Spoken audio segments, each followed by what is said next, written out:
My name is Rachel Keller. I've been married for 10 years. My husband is a hard worker and very family-oriented. He's quite meticulous, and sometimes we go out as a family on his days off, just a regular family, really. He also treats my parents with great respect, and I think he's just the perfect husband. However, I recently caught him coming out of a hotel with his mistress. I couldn't believe my eyes, but it was unmistakably my husband, Stephen. The mistress looked younger than me, radiant. Oh, so he has someone he likes. That was my first thought. I'm pretty straightforward, often told by my parents that I'm super positive, clear and open. Perhaps because of this, my motto has always been to accept what comes and not chase what goes. When we got married, I had decided that if Stephen ever fell in love with someone else, I would gracefully step aside. And with all the men I've dated before, whenever they said they found someone else, I've always let go completely and moved on. So, it should be the same this time. But the fact is, seeing them arm in arm, looking so close, it really hurts. But there he is, looking so happy. Seeing my husband's face like that, I felt a storm raging inside me. So I approached them. Stephen, not expecting to run into his wife in front of the hotel, couldn't hide his shock. Rachel. Huh? Who's this? The woman looked back and forth between me and Stephen, clearly puzzled. No wonder she was confused. Stephen. Rachel, this is, well. I was in the way of your happiness, wasn't I? Those were the words that came out of my mouth. No, it's not like that. There's a reason for this. It's okay. I'm sorry. With that, I turned on my heel. Stephen was shouting, "No, it's not what it looks like," but the woman clung to his arm, preventing him from chasing after me. I started running away from Stephen. After running for a while, when I was sure he wasn't following, I stopped to catch my breath. Then, I reflected on what had just happened. No matter how many times I think about it, him coming out of that hotel means it's an affair. Or maybe it's serious. If that's the case, then he has chosen someone else over me. I began to walk slowly, pondering how things got to this point. No matter how straightforward I am, the betrayal still hurts. Although I used to decide on breakups easily, now that we are married, separating is painful. But he has chosen someone else, so I guess it's inevitable.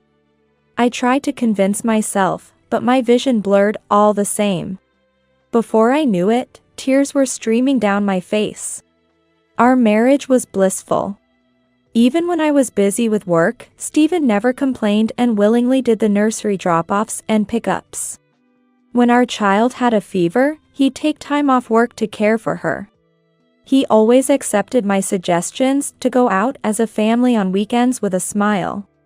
Despite some men boasting about being the breadwinner, he never did that. Instead, he appreciated that our lifestyle was possible because we both worked. That's why I was able to focus on my career, start my own company, and expand the business. Out of gratitude to him, I bought a new house for my in-laws and gave him more than enough pocket money. No matter how tired I was, I tried to handle housework, childcare, and work to prevent him from getting stressed. I made time to visit his parents' house and show them their grandchild.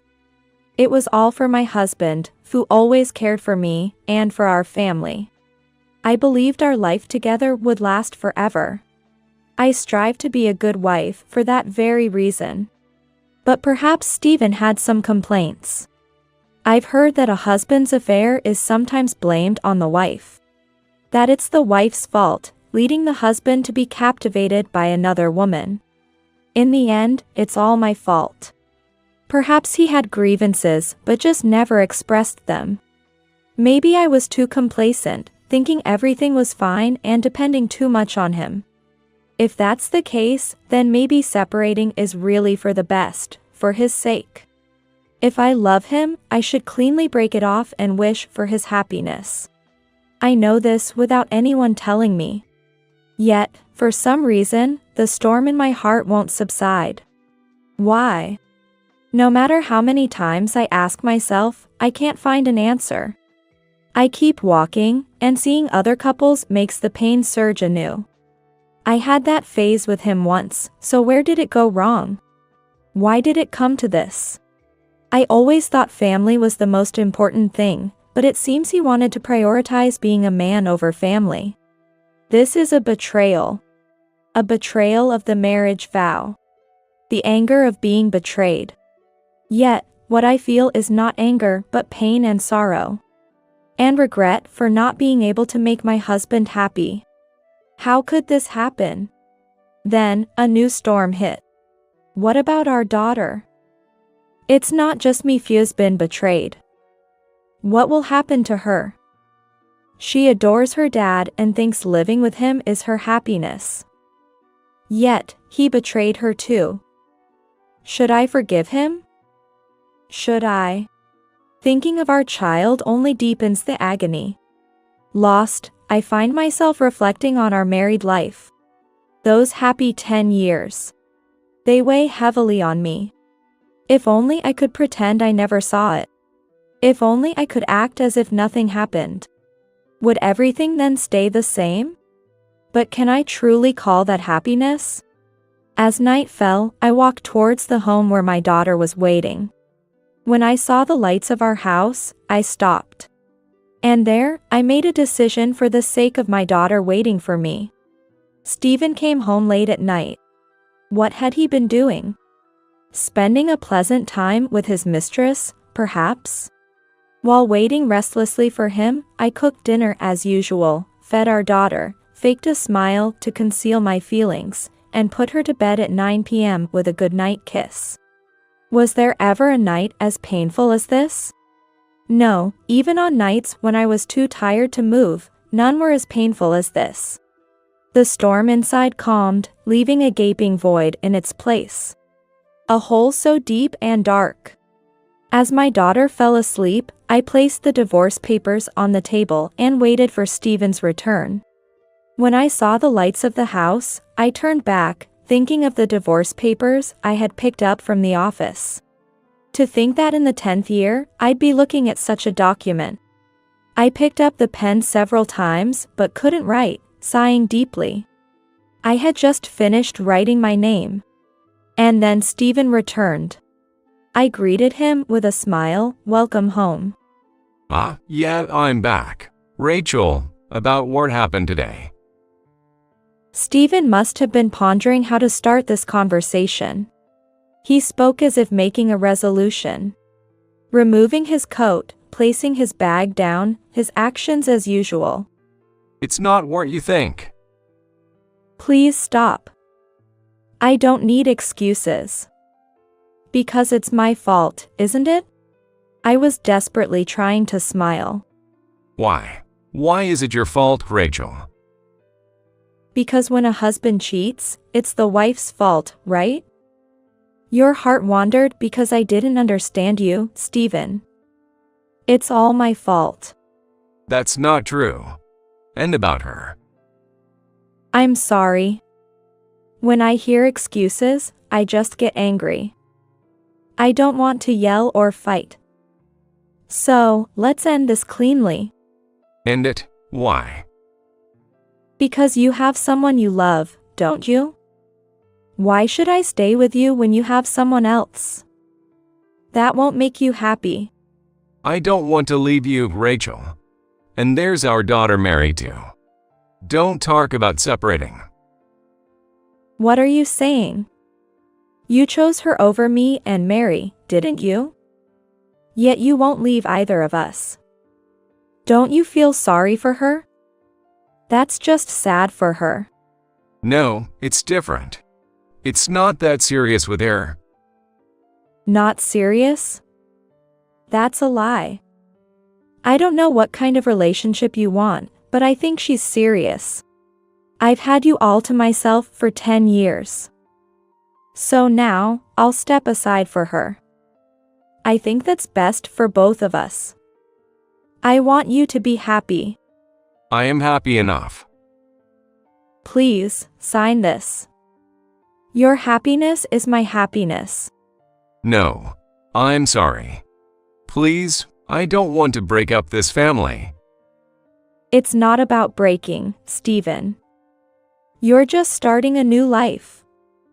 I don't think of it as breaking. I love you so much that I just want you to be happy. Please sign this.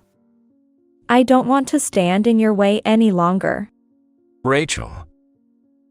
No matter how much Stephen said he didn't want a divorce or tried to talk about starting over, I had no intention of stopping the divorce.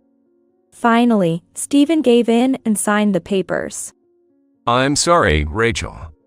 It's all because I harbored feelings for another woman that I made you write this divorce paper.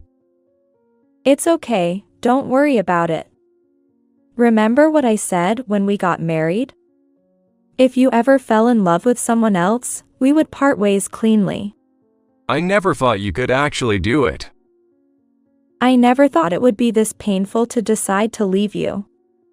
But if staying with me means you miss out on happiness, then it's better we part ways. Why can you sacrifice yourself so much? You should be scolding me, throwing your anger at me. It would be easier for me. You might find it easier, but I won't do something just to make you feel better. I don't want to end in a fight. If you and she can be happy, then that's my happiness. So I won't throw my emotions at you. I'm not that kind. I don't think of forgiving you for betraying our daughter. Being treated kindly can be painful, right? You care about me that much. Rachel, you're like a goddess. A goddess, huh? I wonder what happens when you betray a goddess.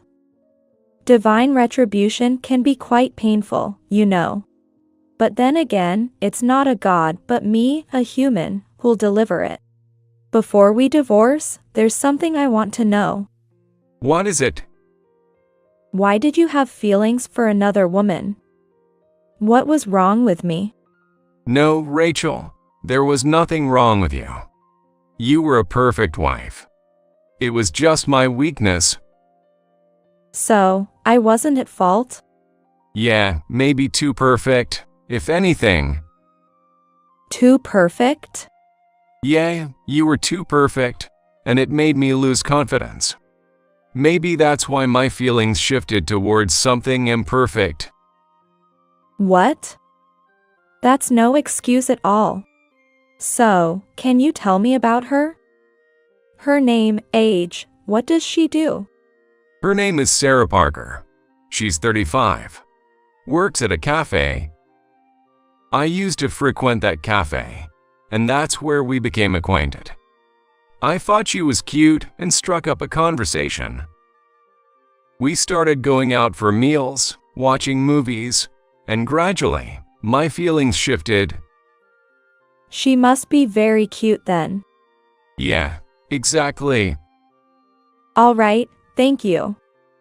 You can have this luxury condo. What? I'll be taking custody of our daughter. That's enough for me. It's not easy to find a place like this, and you'd want to live in a nice home as newlyweds, right? What will you do, Rachel? I'll look for another apartment. But can you wait a week? I need that time to find a new place. No, you should stay here, Rachel. It's too big here. And living in this room, filled with our memories, would be too painful for me. I see. All right, thank you. She'll probably be happy about it. No, don't mention it. I'll fully support your happiness. I said this with a broad smile on my face. The next day, I visited my in-laws' house to apologize to George and Diana, who had always treated me like their own daughter and loved my daughter, for not being able to keep Stephen's heart. George, Diana, I'm really sorry.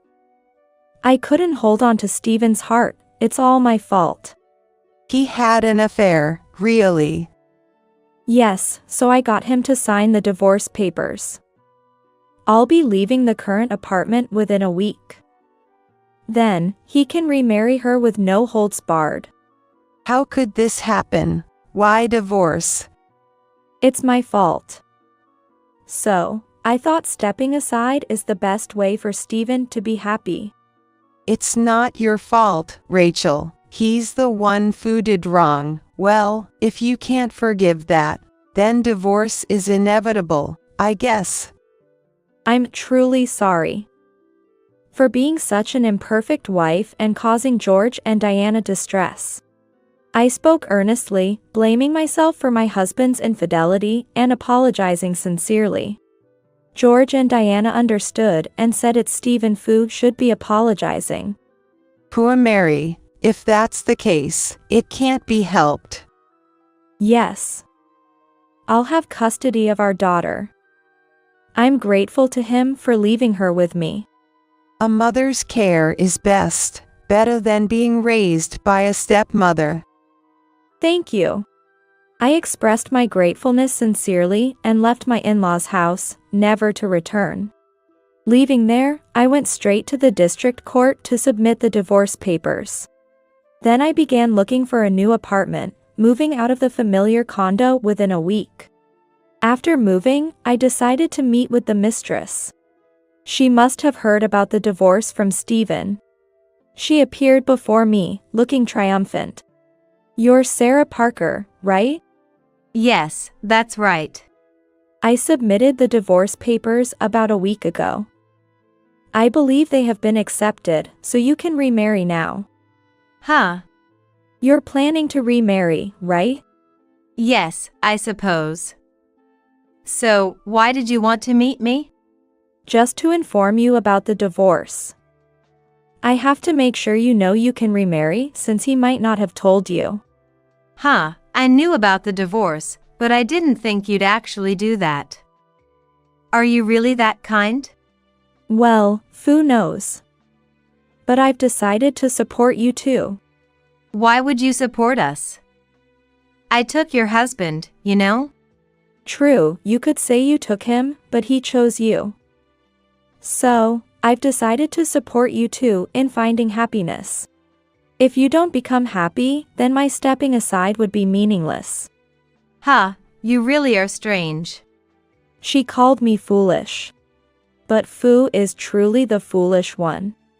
I don't think affairs are as sweet as she believes. Do you know about my husband's job? Job? Yes, what does he do? I don't know the details, but I know he was headhunted by a major company and became a department head. Yes, that's right. He's a department head with a high salary. Letting go of a man with such a high salary, are you okay with that? I've lived with him for 10 years. Now it's your turn to be happy with him. I'm fine with it. Such a kind person. But I will take alimony and child support. That's fine. He's a department head, after all. I don't know how much the alimony is, but it's probably nothing for him. Child support isn't much monthly either. Maybe he could pay the lump sum amount until your child reaches adulthood. That way, we can sever ties. That would be helpful, but it should be until she graduates college, not just until she's an adult. That's no problem at all. Don't you think he has enough money for that? If it means cutting ties with you, I'd prefer he pays it all at once. Then please suggest that to him. I will. He listens to everything I say. Good. We've moved out, so you two should live in that luxury condo. Perfect for newlyweds, right? He said he'd take the condo, so I guess that's where we'll live. Stephen is a kind man who values family, so I believe you'll be happy. I suppose so. She looked at me triumphantly again. But if he were truly kind, this situation wouldn't have occurred. A genuinely family-oriented person wouldn't stray for such trivial reasons. She must think she'll be fine. It's not that simple. I wanted to flash a triumphant smile too, but it wasn't the time for that yet, so I just kept a small smile. But my praising Stephen seemed odd to her, prompting a question. I get that you're a nice person, but how can you forgive being cheated on? It's my fault for not keeping his interest on me. He said he hated my perfection. Must have felt suffocated, I guess. Not so perfect if I couldn't see that, huh? You blame yourself, huh? But he's a catch, a department head. Aren't you worried about letting that go? If you're happy, that's all that matters to me. I value happiness over money. Besides, he gave me custody. That's enough for me. You really are strange, almost foolish. Are you planning a wedding? Of course. Well, I know someone who owns a big wedding venue. Booking there usually takes months. Would you like me to put in a word? Might get you a discount. Really? That would be great. Yes, they have gorgeous wedding dresses too. You want a lavish wedding, right? Sure, doesn't have to be cheap though. He's a department head after all. But I'd like to get married soon. Got it. Let me know when you're ready, and I'll arrange everything. Any time is good. We're ready to get married now. That sounds exciting. You're such a good person. Am I? I hope it's the best wedding ever. That night, I heard from Stephen. He was excited, saying Sarah told him about the wedding venue arrangement. You're handling the venue too? Yes, my friend owns it. They said they'd make it the best wedding possible, even though it's usually a 6-month wait. It's that busy. Yes, it's a famous place. But they promised to make room for you. Thank you. I don't know how to repay you. It's me who's at fault here. It's fine. I'd do anything for your happiness. I'll pay the alimony and child support in full. It's manageable. Good to hear, that eases my mind. Sarah is happy, but she hates that we're still connected. So, paying in full seems best. I'm glad. That will make life easier for me. I might pay a bit more for the alimony. Really? Are you sure? Yes, of course. Just don't regret it later. Huh? Don't worry, seeing you two happy makes me happy too. 2 weeks later, a grand wedding was held, and Sarah was thrilled with her exquisite wedding dress. Sitting in the spotlight, Sarah and Stephen looked blissfully happy, like the happiest people in the world. I sat in the audience, smirking at the couple. After the wedding, as I saw them off to their honeymoon, I thought, now, the counterattack begins. They think they can be happy? You're being naive. Sure enough, when Stephen returned from the honeymoon and went to work, he found a disciplinary notice on his desk. Shocked by the sudden action, he rushed to the CEO's office. But the CEO said he didn't know the reasons as it was the chairman's decision. Stephen insisted, but couldn't change the outcome. Dejected, he gathered his belongings and left the company. When he got home, he found a bill from the wedding venue. Opening it, he called me, his voice almost a scream. His voice sounded like a scream, almost. Oh, Stephen, what's up? I've been fired. Out of nowhere. That's tough. I don't understand why I was let go. Really? No idea why. None at all. I haven't made any big mistakes, and now this disciplinary action. The chairman made the decision, and I can even meet him to find out why. The CEO just tells me to leave. Well, that's unfortunate, isn't it? It's not just unfortunate. But, come on, saying that. And now, there's this huge bill from the wedding venue you introduced. That makes sense. It was a grand wedding. Sarah's wedding dress alone must have cost around $40,000. I thought it was quite a pricey one you picked. That's why the bill is so enormous. And on top of being fired. But the venue can't be helped. Being fired and the venue are unrelated. Can we get the venue price reduced? That's impossible. They already gave us a friend's discount. Can't ask for more. But I don't have the money now. You had the money for such an expensive wedding, right? That was before I get fired. And now I'm even getting billed for the condo rent. Well, of course. Why? Shouldn't it be paid for? It's a rental, Stephen. Rental. I thought we bought this condo. Didn't you know? It's a rental. Since we could rent the luxury apartment for a reasonable price, I passed it on to you. You can't rent the penthouse in a tower for that amount, you know. But I don't need it. It's fine for a family, but it's just me and my daughter. I can't believe it's a rental. You thought you owned it? Yes, exactly. That's unfortunate. But now there's nothing you can do about it. If it bothers you, just move out. She's complaining. Why do we have to move out of the luxury condo when we just got it? I told her we have no money, but she doesn't care. Plus, we paid for the honeymoon with credit cards, and the bill is coming in 2 months. There's no way we can pay it. Well, that's your problem, not mine. You were the ones who spent the money. But this means misery, not happiness. Can you lend us some? Give back the alimony and child support I paid in full. That way, we can get by for now.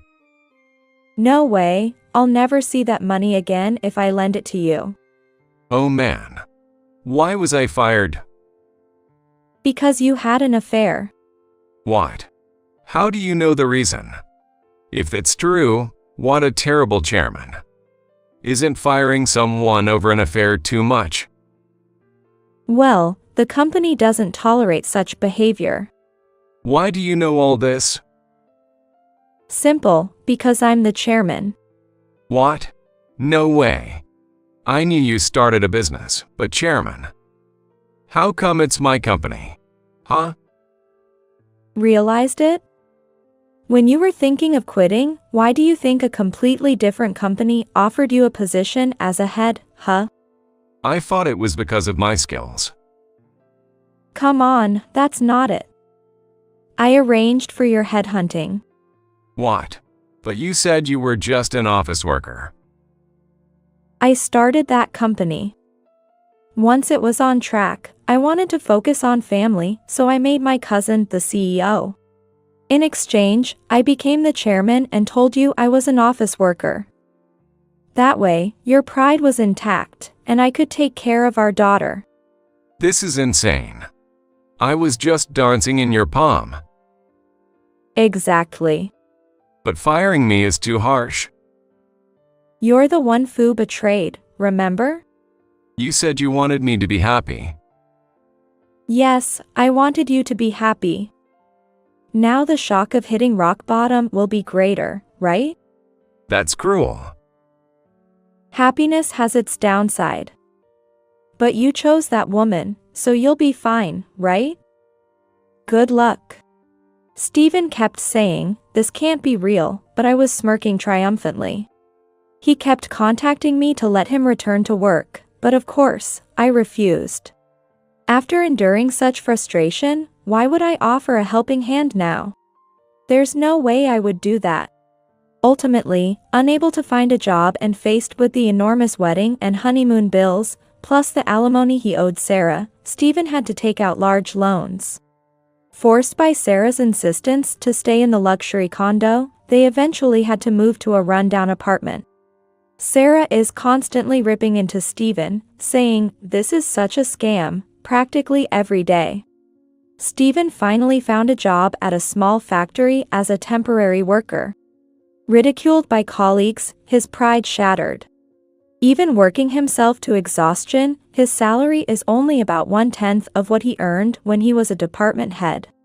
When he asked Sarah to work too, she retorted, "Don't joke. This isn't what I signed up for." Eventually, overworked to the point of collapse and needing hospitalization, he couldn't afford it. Sarah, disgusted, divorced him after 6 months. Now he lives alone in that shabby apartment. I return to my job. I'm teaming up with the CEO while I serve as the chairman. Though the condo is smaller than before, the view with my daughter is still the best, proving once again that luxury condos are superior.